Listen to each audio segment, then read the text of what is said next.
আসসালামু আলাইকুম দেশবাসী, আপনাদের প্রতি রইল আমার সালাম। বাংলা বা হিন্দিতে বলে বাল, বাংলায় বলে চুল। তাই তো বলি আমার একটা চুলের বয়স পায় নাই, আমাকে হুমকি দিচ্ছে। একটা কথা বলি, আপনি বাসায় গলিঘর তৈরি করেন কিসের জন্য? গরুর জন্য না? আর জেলখানা তৈরি করছে মানুষের জন্য, গরু ছাগলের জন্য না। আমি মার্ডার মামলা করি নাই, কাউকে মারে ফেলাই নাই। আপনি আমাকে একটা মামলা দিয়ে বড্ড জোর 15 দিন জেলখানায় রাখবেন, এরপর আমি কি সারা জীবন জেলখানায় থাকবো? আমি বাইসা থাকলে আপনার অস্তিত্ব ঠিক রাখবো না, এটা মনে রাখেন। আমার কথা বুঝতে পারছেন? বাইসা থাকলে অস্তিত্ব ঠিক রাখবো না। আমি আইজুল মরে গেল আর 5টা ভাই রেডি থাকবে, 6 ভাই আর 5টা ভাই রেডি থাকবে। আমি আইজুল হাজার খারাপ হইলেও ভাইদের কাছে খারাপ নয়। আমি কিন্তু বিজনেস করি না, কিন্তু ব্যবসা করি না, কিন্তু অবৈধ ব্যবসা করি না যে আমাকে আপনি হুমকি দিবেন আমি মানে নিব। আমার কথাটা বুঝতে পারছেন? আমি অবৈধ কিন্তু ব্যবসা করি না।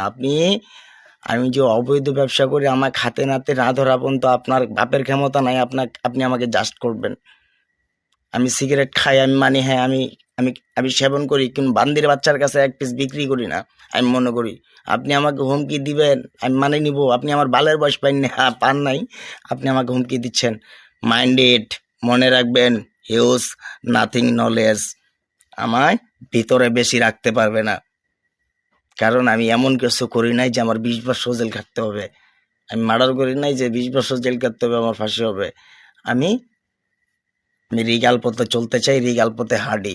আমার পথের মধ্যে কাটা দিলে মাইন্ডেড, জেলখানায় সারা বছর থাকবো না, মনে রাখবি, ঠিক আছে? হাতে ক্ষমতা পায়া অপচয় করতে মন চাচ্ছে।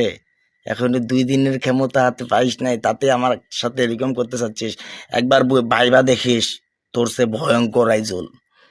কথাটা বুঝিস না? আমি তো একটাই বললাম, জেলখানা গরু ছাগলের জন্য নাই, আমার মতো আইজুলের জন্য আমি মনে করি। মাইন্ডেড, আবারও স্মরণ করে দিচ্ছি, তোর সাথে চ্যালেঞ্জ রইল। আমাকে যদি কিনো অবৈধ ব্যবসায় ধরতে পারিস, তাহলে সারা জীবন তোর গোলামি কাটবো। কিন্তু আমি যে কিনো অবৈধ ব্যবসার মধ্যে না থাকি, আমাকে সাথে যে বিরক্ত করতে আসিস আমাকে, তাহলে একবারে মাইন্ডেড বললাম না, হিউজ নাথিং নলেজ। আমাকে কিন্তু চিনিস না আমি কতটুকু ভয়ঙ্কর, বলে দিলাম। আমি কারো পায়ের মধ্যে পাড়া দিয়া ঝগড়া করি না। আমার পায়ের মধ্যে পাড়া দিয়া ঝগড়া করতে আসলে যে মারপেট থেকে আসি, ওই মারপেটের মধ্যে আবার বইরা দিব, মনে রাখিস।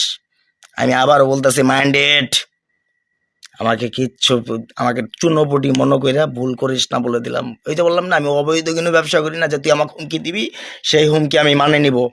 আমি রেগাল পথে হাঁটি, রেগাল পথে চল।